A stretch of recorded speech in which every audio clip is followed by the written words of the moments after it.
E começou nesta semana o outono no Hemisfério Sul.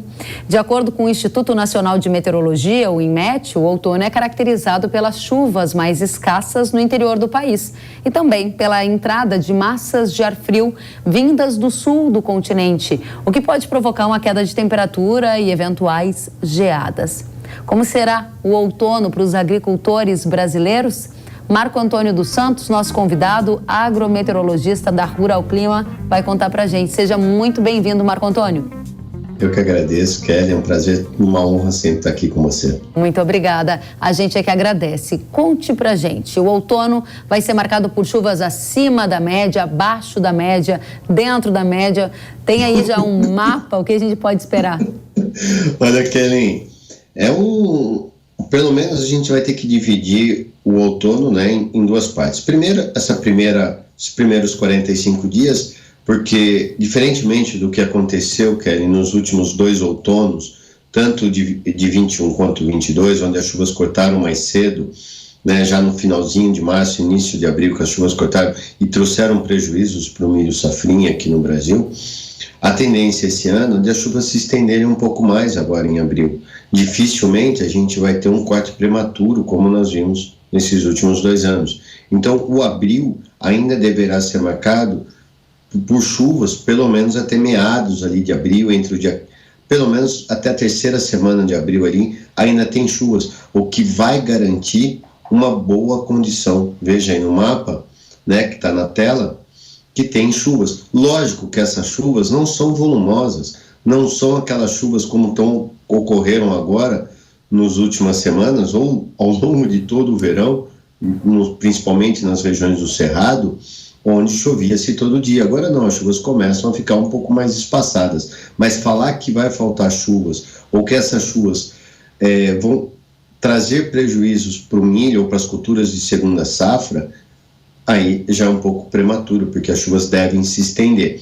Já maio, aí não. Maio já começa a ter aquelas pancadas de chuvas esporádicas, as chuvas tendem a ficar, como vocês podem ver aí, ficar mais ao sul, que é normal para essa época do ano também, as chuvas começam a descer, e aí você tem chuvas muito mais concentradas de São Paulo, Mato Grosso do Sul para baixo, já englobando aí o Paraguai e a Argentina, né? Isso também vai ser uma boa condição para as culturas tanto de inverno quanto de segunda safra no Paraná, no Mato Grosso do Sul, no Paraguai, até mesmo em São Paulo.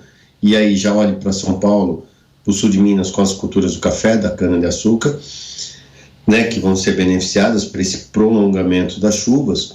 E ao junho, aí junho já começa aquela condição, se a gente pôr o mapa aí de junho, reparem que ainda tem algumas chuvas, podemos ter algumas pancadas, mas aí seriam uma ou outra pancada bastante isolada, e mesmo o mapa mostrando essa cor verde, praticamente todo o Brasil, nós não acreditamos que essa chuva vai ter toda essa abrangência, principalmente sobre o Mato Grosso, Goiás, Minas Gerais, né? Há uma tendência de as chuvas ficarem um pouco mais irregulares. E, de uma forma geral, as chuvas voltam para o sul, né? Que você falou muito bem, que o outono começou na última segunda-feira, dia 20, mas com o outono também se terminou a laninha, né? Que essa que é a grande notícia também. Então, com o fim da laninha, nós estamos tendo um aquecimento das águas do Pacífico, e o fato das águas do Pacífico estarem num processo de aquecimento, isso vai fazer com que esse outono seja um pouco mais úmido do que foi os últimos 2 outonos, e principalmente as chuvas retornando para o sul. Excelente. Então, um outono mais úmido e com as chuvas retornando, na sua leitura, significa que a gente tem potencial para uma segunda safra de milho cheia ou até recorde, mesmo com o plantio tendo sido feito em algumas áreas fora da janela ideal? Olha, Kelly, se olhar só a parte de água, que aí eu vou falar chuva, né? Só a parte hídrica, eu acho que sim, temos condições, sim. Mas o grande problema, e aí você frisou isso muito bem, né? Se você pegar o Paraná, Mato Grosso do Sul, sul de São Paulo e até Minas, foram os estados que mais estão atrasados com o plantio do milho safrinha, né? Eu tenho clientes, e a gente sabe de outros, que estão plantando agora, nessa semana. Ou seja, estamos na última semana agora entrando na última semana de março, ainda com plantio de milho safrinha, algo meio que inédito, né? A gente vê uma ou outra regiãozinha, micro-região plantando, mas aí mas não, tem muita área ainda para ser plantada. Isso me assusta um pouco. Mas quando você olha os principais estados produtores, Mato Grosso, Sudoeste Goiano, aí né, o norte do Mato Grosso do Sul, e principalmente o Mato Grosso e o Goiás, que plantaram quase 80% da sua safra dentro do mês de fevereiro. E com essas chuvas se alongando, isso dá uma tendência, sim, de que podemos ter uma safra de milho recorde aqui no Brasil. Até porque, mesmo o Paraná e Mato Grosso do Sul, que ainda estão finalizando o plantio, há uma tendência de as chuvas se estenderem para o mês de maio. Então, isso também dá. Lógico que tira o potencial produtivo, então não vai ter mais aquele potencial, mas a produção ainda vai ser alta aqui no Brasil. Salvo, como você disse no início ali, né, da matéria, salvo se tiver alguma geada.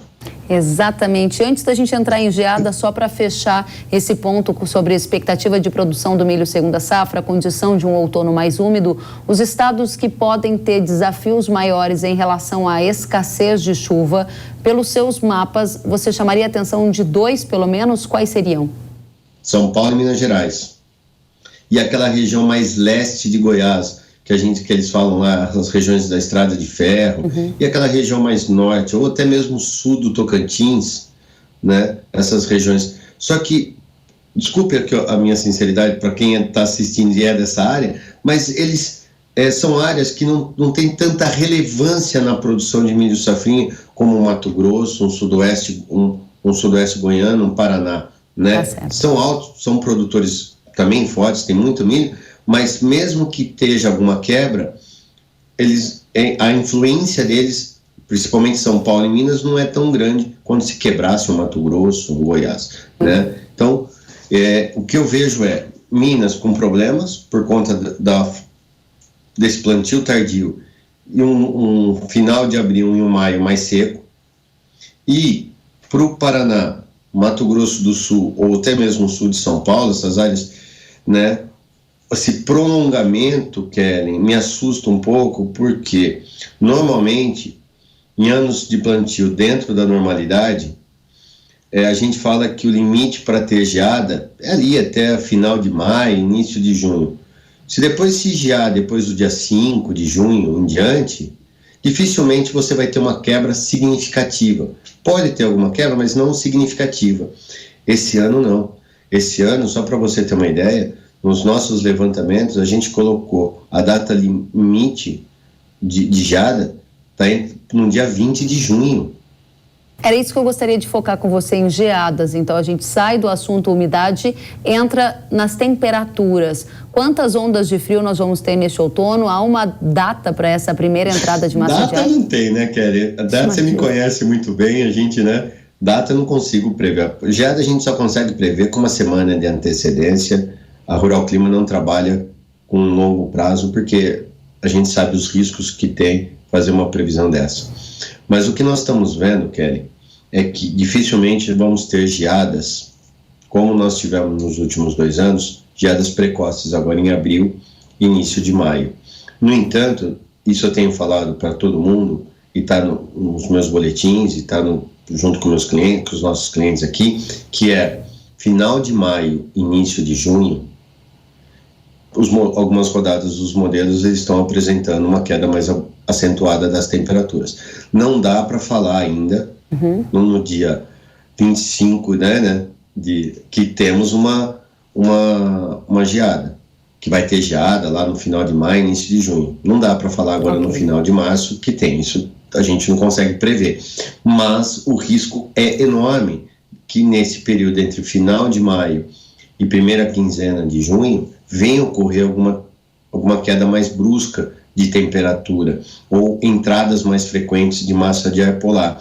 E como eu disse anteriormente, como o plantio está sendo muito tardio, caso venha ocorrer algum impacto grande ou uma geada nesse momento, né, ali no final de maio, início de junho, a quebra pode ser grande. Muito bem. Para a gente fechar, Marco, diga para a gente, findou o Laninha, foi embora depois de 3 safras seguidas. Vem aí o El Niño, o que a gente pode esperar para 2023?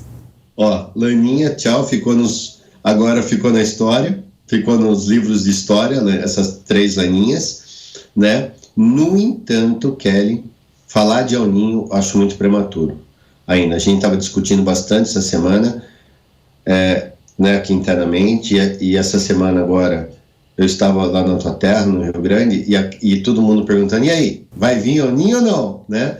Mas, por enquanto, eu acho muito prematuro, porque o oceano realmente está no processo de aquecimento, isso é fato.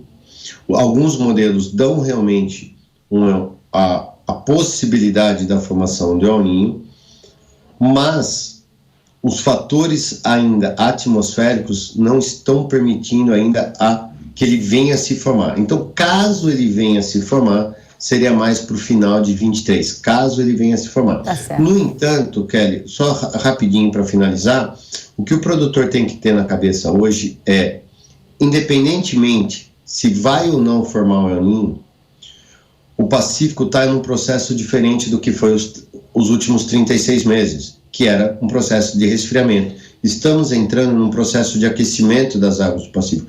Só o fato das águas do Pacífico estarem mais quentes, isso vai mudar o regime de chuvas aqui no Brasil. Ou seja, as chuvas descendo um pouco mais, voltando a chover mais no Cone Sul, que aí pega toda a região sul, Uruguai, Argentina, Paraguai, que sofreram com a Laninha, e há uma possibilidade, dependendo se formar ou não, independente da intensidade dele, e dependendo de como tiver as águas do Atlântico, começamos a ter problemas agora inversos. Lá no Mapitobá pode ter algum período de seca. Mas é isso que o produtor tem que pôr na cabeça, quem trabalha com agronegócio. Vamos ter, nos próximos 24 meses, uma tendência de mudança no padrão de chuvas aqui no Brasil, as chuvas mais ao sul.